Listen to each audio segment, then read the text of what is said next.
and get started. Okay, so let's go ahead and start with what's going on in Texas. So here's what's going on in Texas. We've got, well, take your notes out. This is good. If you're going on appointments, you want to be able to speak to the power of the team. And what I mean by that is, hold on, I'm going to mute a couple people just for a second. What I mean by that is Amanda, for example, is going on an appointment and she knows who she's going up against. So she knows her numbers against the other person's numbers. And then I was like, but you know the power of the team, everybody's numbers together, what you're bringing to the table, because the other agent isn't able to bring that to the table, right? Like, I know it's apples against apples, but it's not really, right? Like, it's Amanda against the other agent, but Amanda's got an entire group of team behind her. So there's 87 agents in the Texas region of our side of things. 87. We have $49 million pending right now in real estate. So you guys are super busy sending referrals back and forth. We have $50 million worth of listings, $50 million worth of listings. You guys have already closed $9 million. So already closed $9 million. And I just want to tell you guys, like, we've only had like 13 days in January. So you've had 20 closings in 13 days. I mean, that's like 1.5 houses per day. Here's the big news. Your average price points keep increasing. The average price point right now across all of us in this room, 450,000. Like, that's a lot happening. So I thought that was really cool. So let's see how we can get a few more deals this month. We've got 3 guests today that are crushing it.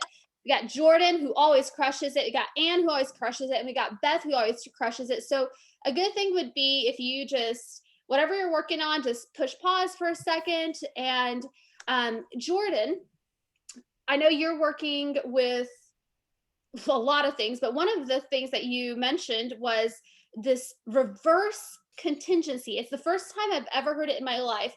So break it down on what it is, why you use it, and all of that, because it was the first time I heard it. So it's going to be new to like 99% of people. Yeah, so we were in an expansion partner chat and somebody asked, what are you guys doing when sellers are nervous to sell because they don't know where they'll buy? And they're just as anxious about it. And yet if they don't get their home on the market, there's no way an offer is going to get accepted, especially a contingency. So you're kind of stuck between a rock and a hard place. Back in, 2017, when the market was tight like this, very similar. The market was really tight we didn't have listings, buyers were out in groves. Listings were going so fast, et cetera, and sellers didn't want to let go of their homes. They didn't know where they would buy. When we had a similar market to this, one of the things that we did, and honestly, I don't know where I learned it, heard it, made it up, et cetera, but we did something called a reverse contingency.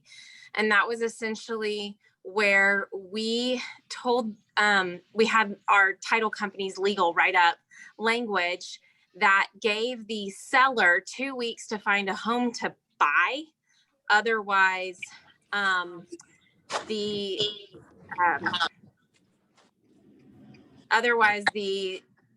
seller could terminate the contract, return option money, earnest money, and actually reimburse the buyer for the inspection. Then they would be given the inspection. And at that time, if they decided to sell in the future, they could utilize that inspection for selling their home. But essentially, buyers were so desperate, they were happy to take it and give those sellers 2 weeks to go find their home. And that allowed those sellers to go present offers with their contingency, but their home was already pending. Did everybody get that? I know I talk fast. I can go back through it if you'd like. I feel like people are really busy, so I just wanted to make sure that everybody got that. So what you're doing is, how would this work in like real life? Like, you're meeting with the seller and they give you the objection. Well, I don't know where I'm going to live. Yeah. So Adelina, I can appreciate where you're coming from with that. Can you tell me a little bit about your concerns with where you're going to live next? Well, I mean, everything's just flying off the shelf, Jordan. And I feel like, yeah, of course, if you put my house for sale, it's going to sell, but I've got nowhere to go. Like, I mean, I'm going to have to close in 30 days and I don't even have another house to go to. Yeah, absolutely. And I know, Adelina, you've expressed some interest in going and looking, and yet if we have to sell your home in order to purchase, and you can't do a bridge loan or you're not willing to do any kind of homeward or knock program, then we've got to get a little creative. So I do have one other resource that we could do, and that's what we call a reverse contingency.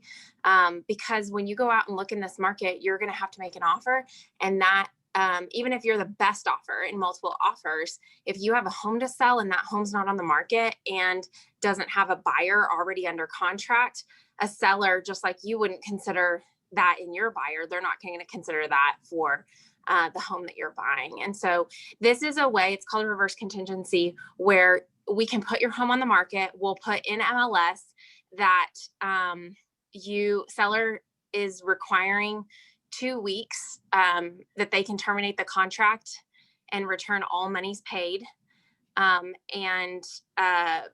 to find their next home. And at that time, if they can't, then they will return everything to the buyer, but we'll go ahead and continue to work the contract as expected.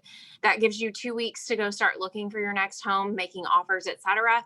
Plus then right now with loans, it's taking about 45 days to close. So that's going to give you, 60 days to sell and buy. We can probably also work out a lease back for you. Quite frankly, in this market, everybody's so desperate to get into certain neighborhoods, to get into homes with pools, to get into anything at a lower price point, that as a seller, you can demand an awful lot. So this will allow you to just rest assured you're not going to be homeless. And if 2 weeks our team can't find you the home, which I'm that confident we can, then we'll walk away from all of it and have done all that work for free. What questions do you guys have on this?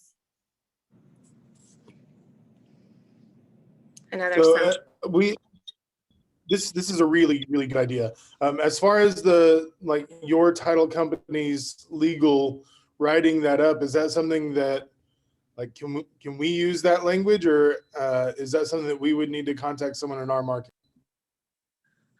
Probably you can use that language. Like I said, it's been years since we've utilized this. I've offered it to a couple of sellers, but not had to do that. In fact, one of our sellers, we sent the buyer side to San Antonio to Brandon's crew, and he just is asking for a 2-month lease back. His home's about to go on the market, and he's saying, I want a 2-month lease. So that worked out for him, but I haven't done one of these that I had my team write up the legal yet. And I'm happy to contact our legal company and write that up again, because it would be the same. We've closed with the same title company for years. That would be awesome. That would be really great, because it's Texas. So anybody in Texas, I think it would be really good. And I'm interested, Jordan, when because you're giving them this option, they're not choosing it. Are they choosing a different option, or is your job just to give them options? Like, how do you see it? I see it as my job is to give them options. I had to take me up on this, the reverse contingency, when I did it that last. I mean, honestly, a market like this only lasts for 3 to 6 months before finally builders catch up or sellers catch up and jump on, right? And so that last time I had to take me up on this. And then I haven't had anybody yet this year take me up on it. But we do advertise it in MLS, so it's very well known. And we'll even put it like an addendums explaining what's going to happen in the language that needs to be in special provisions. Excellent. I really like that. Anybody have any other questions on this specific tactic? Quick question, Jordan. So when you were using it a couple years ago, did you find that it was similar to like the way you maximized BKCO and Keller Mortgage back then, when the fact that you had an option that was different still led them to doing the conventional option? Did you see that? No, I mean, their fears were real. And I do feel like they worked in this reverse contingency. Now, here's the thing. As soon as they got their home on the market, we hit the ground running. So oftentimes they didn't need it. Even if they said, I'm interested in pursuing that, oftentimes we were able to waive it after just a few days, because once we hit the ground running, going and looking at homes, making offers, et cetera, because we weren't making contingent offers with their home not being on the market, it was a lot easier. Awesome. All righty. Thank you. And somebody asked, I think it was Alicia. Alicia, you asked, so would they put a contingent offer on the new house? Would they put a contingent offer on the new house, Jordan? Or what's your take on that? Yeah, so it has to be contingent. The new house has to be, but at this point, the contingent offer is much stronger because it's already on the market. Often, most of the time in that case, we have a buyer for the home, or I can say, we just went on the market yesterday and we have 32 showings, right? Copy that. Copy that. Awesome. Last call for questions. This is your chance. You got Jordan live. Jordan, I have a question about the inspection. So you said like after the 2 week, and obviously it doesn't sound like you got to this point yet, but after those 2 weeks and say you couldn't find your sellers a new place to live, that inspection report, obviously they'd give them the $500 to pay for that. Was it written in there that would then become possession of the sellers, of your clients? Yeah, it was in the legal language that if the sellers paid for the inspection upon termination, then they would receive the inspection results if they want them. I mean, I assume they want them. Sure. Copy that. Okay, going once, going twice. That was the reverse contingency to handle the objection of I've got nowhere to go. I would sell my house, but I've got nowhere to go, and this is so much competition. Well, I mean, maybe they don't have. Maybe that is real. Maybe it's not. We haven't even looked. We haven't even tried. Right? This gives them the option to do that. Jordan, you're awesome. Anne, you're alive and well, and I see you over there in the top left corner. And you are using something that is interesting to me. New construction to create inventory for yourself and to lead generate. What are you doing? Tell us. Well, first of all, I know none of you down there or anywhere in Texas have ever had buyer fatigue.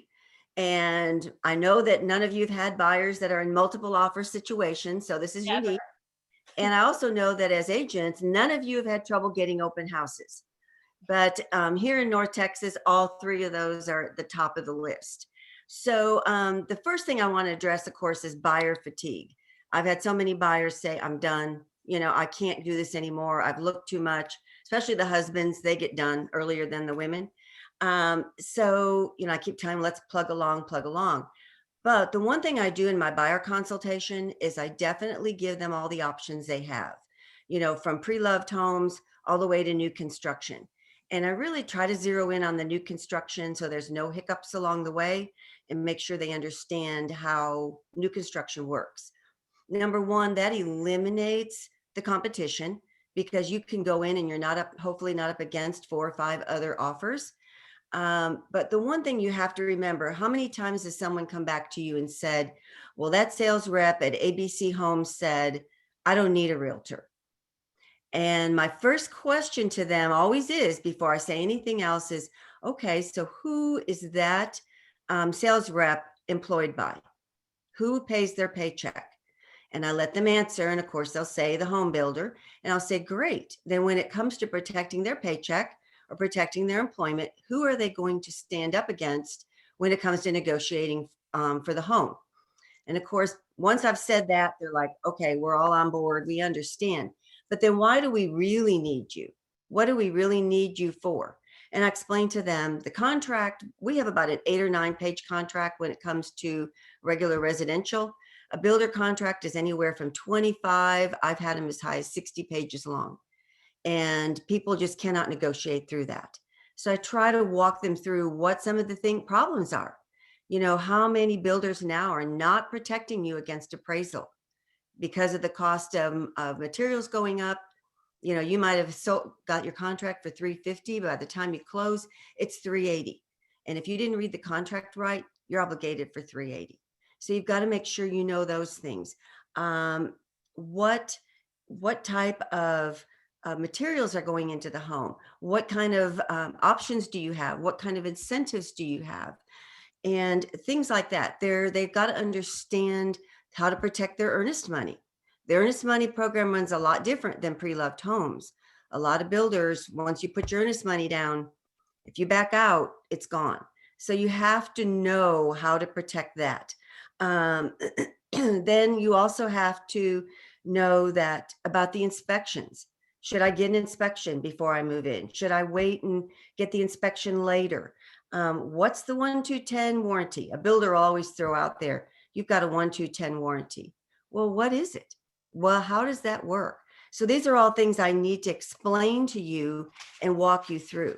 So always give them a bunch of business cards and tell them, okay, on one Saturday afternoon, if you're out just cruising around and you happen to see a sign that says beginning at 280,000 and you whip in there, be sure that when you sign in, that number one, I'm your realtor, the same way you go to an open house and say you have a realtor.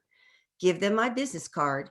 If they won't let you claim me as your realtor, well, then I'm sorry, I can't sign in for your home. I'll come back with my realtor at a later time. One thing buyers don't realize is the sign says 280,000, but that's just to get the 4 walls and the roof on the house. You have to explain to them what ends up happening. I had a scenario where a gentleman told me 350,000. I'm not going any higher than that. I refuse to. Absolutely will not do that. When he closed on his house, it was $466,000. So you have to realize there's a whole lot more going into new home construction than a pre-loved where you get what you see. They don't understand property taxes. That's a huge thing in Texas. Since we do a year behind on property taxes, they have to understand what they need to do the first year with their property taxes. Do they know what a PID and a MUD is? Can you explain to them what a PID and a MUD is, how it works, how it's going to impact their bottom line on taxes? So these are all things you show value to them, that they've got to have you right by their side the whole time. And of course, a lot of new construction are making you have appointments now also, versus just dropping in and saying, hi, I'm here. So you have to explain to them the urgency to get in, because there's not a lot of spec homes on the ground, even in new construction, and how long that's going to take for them to get into their new home. Then as on the realtor side, my main source of lead gen is open houses. That is my golden nugget, my golden cow. So when open houses go away, I really get to a point where, okay, what else can I do? So I have built relationships with home builders, i.e. D.R. Horton, First Texas Homes, Highland Homes, where I am their go-to agent, number one, to hold their specs open for them. I go and sit in their spec homes and hold them open and talk about the builder. I know them very well as builders usually, but also as their lead source. When they have a client come in that has to sell a home, who are they going to send them to? Because they can't list homes. So I want to be top on their mind that here, if you go to the Davis team, to Ann Putnam, she is going to list your home and help you get top dollar. And so, number one, you've got the open house source. And number two, you've got the source for listings to be able to continue on. Because truly pre-loved homes are very hard to come by on the open house market right now. So that's kind of how I leverage both on the buy side and on the listing side, so that I can hit both and yet deal with some high quality builders. You need to know your builders. That's important. You need to know who you want your name associated with versus who, you maybe would prefer not to work with.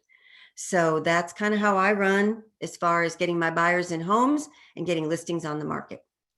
Hey, Ann, if you were just an agent in one of our markets and you had never like even talked to a builder, well, you maybe have talked to a builder, but you've never done an open house for a builder. If I just planted you in San Antonio and you had to start over, how would you go about that? How would you start building relationships? First of all, I get a little packet together about who I am and who our team is. And then of course, food always is the way to their heart. So cookies, candy, something like that, take it to their office, get to know the sales reps, get to know who they are, let them know who you are, sit down and have a conversation with them. And don't just make it a one-time wonder. You got to go back, because they'll forget you next week because other agents will come in and want. So I'll be back the next week with, hey, how are things going? Do you have a home I can possibly hold open this weekend for you to get exposure? Just always make yourself available. Don't think that going in one time and just introducing yourself is going to work. your card will be in the same place everybody else's is. You've got to go back and build them and let them know your reputation. Let them know what you're, like you said, use my team numbers. Our team has sold 209 units this last year at $58 million. Isn't that somebody that you want to hold your house open and to market listings for you? I love that. Questions for Ann or anything to add? I was going to add too, I put the chats in the comment, that one thing is that oftentimes buyers can afford more. So even if in your buyer consultation, their budget is less than you think they can get in a new construction, I have to tell you, those new construction sales reps are experts at showing them how their home will be more energy efficient, so their bills will be less, their insurance will be less. Also, they don't need a home maintenance fund for a few years because of their warranties, right? And so suddenly they're talking them up another $50,000. So if their budget was 250, it may magically become 300 when they're looking at new construction. So don't be surprised if at first they're not in the budget of new construction, but they end up being. Additionally, somebody had asked, how do we get in with the builders? It also never hurts to actually bring a buyer by. They want to know that you actually are working with buyers, that you have buyers, et cetera. And so even if you're trying to get in with them, you can always offer to show one of your coworkers, one of their buyers in new construction. Hey, let me take them out there and show them that neighborhood. I want to get in with that sales rep. So that could be a great way too, is offering an experienced agent who actually has buyers. Can I take some of your buyers by blank, and actually show them that I do have buyers. I love that. Thank you, Somebody Jordan. asked, Anne, somebody asked, do you make an appointment when you go by? And I just want to make sure that people understand you don't actually mean specifically the builder. You're meeting the sales reps. Is that right? Correct. I'm meeting with the sales reps that represent them. And it just kind of depends. Right now, you have to kind of know ahead of time what builders will let you just come in and what require appointments. You also have to know their days. Monday, Tuesday are not good days. Usually they're in meetings or unavailable. And then Wednesday, Thursdays are days, a lot of times the reps are off and just their assistants are there. So you need to know which days the actual sales rep that you're going to be dealing with is there. And that's usually a Friday, Saturday, Sunday. Fridays are good days before the weekend hit. So yes, absolutely. You kind of call ahead and see if you can, make an appointment with them to drop by. And of course, keep that appointment. Right on. Make sure that you let them know what your conflict is. Got it. Thank you, Anne. That was really good. Buyer fatigue. And I don't think I've ever heard anybody say pre-loved homes. Man, I like that, the way you said that. Speaking the language, I hope everybody heard how Anne just rattled off a million things of why somebody would want to use her as an agent. I'm ready to sign with Anne. You want to sound that good. I'll send out this recording and you can go back and you can just copy what Anne said. You don't even have to be good. You just got to copy Anne. And then the builder open houses and finding a way to create value with the builder so that when somebody walks in and has a house to sell first, you can have that referral. In addition to having the open house, obviously. Hey, Anna, can I add something that I thought was super important?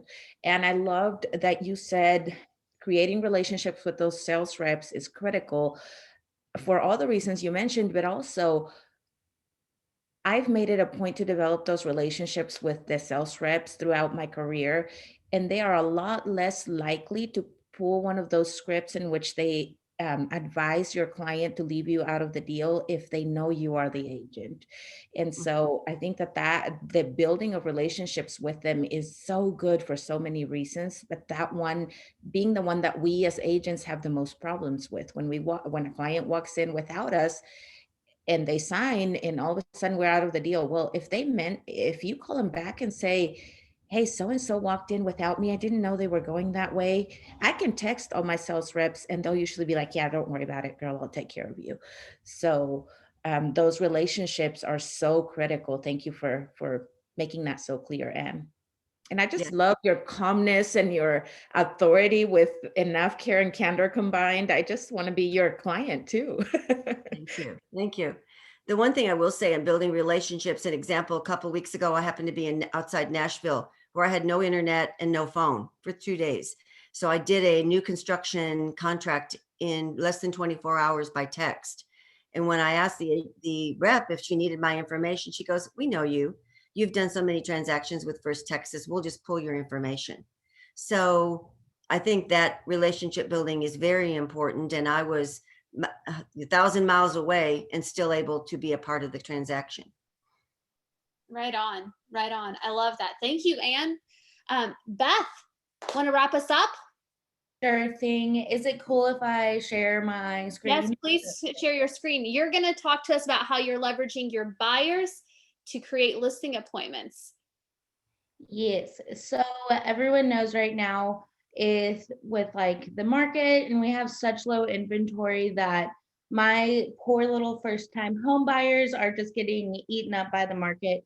So what I did was I tried to start finding off market properties for them. So I went to my neighborhood Facebook page, and I actually went to a couple different ones, a couple different surrounding neighborhoods as well. Um, and then I posted my buyers' needs there. I shared a little bit about what they're looking for, their price range. And then I added like a little personal touches. One is looking for a garden. And I posted that onto a couple different neighborhood pages along with like Facebook swap sell groups, garage sell groups, stuff like that.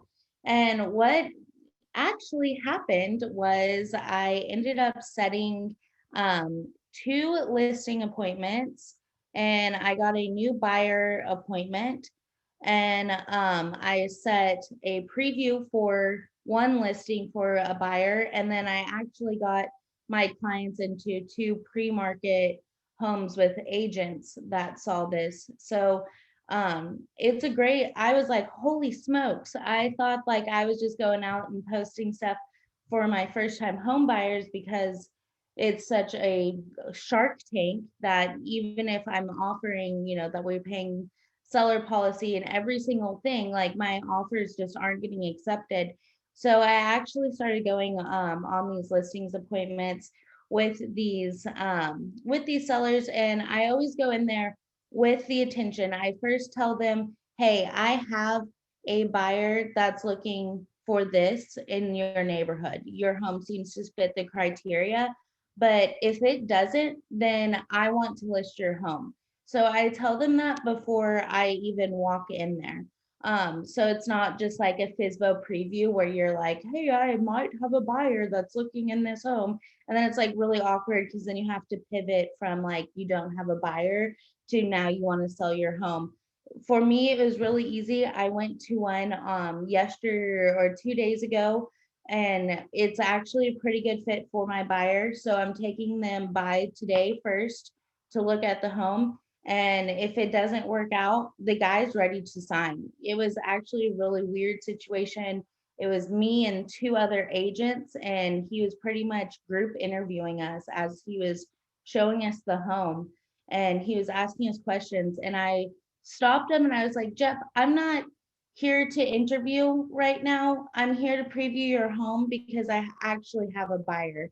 And he was like, oh, okay. And then I went through my listing presentation quickly with him, and the other 2 agents that were there were like, well, you guys sound like that you got this under control. And they actually just left like during the middle of the thing. And so I was like, okay, cool. So that's also, it's bringing value to the seller. I told them like, hey, I haven't marketed your home at all, and I already have 2 buyers looking at it. I already shared this with my team. They already have buyers too. And that was me spending 3 minutes marketing your home. And I've already brought you 4 buyers. So it's a great tool. It literally took me like 3 seconds to post this. And yeah, I got 2 listing appointments from it. one buyer appointment, and then also from agents messaging me saying that they have coming soons and that I can go and view these homes coming soon. That's a huge, huge plus in our market, because my end goal is to get my buyers homes. Like, this wasn't a listing tactic. It turned out to be a listing tactic, but it was, my main goal was to get my buyers into the home. And yeah, so this was a great way to get buyers, sellers, and coming soons.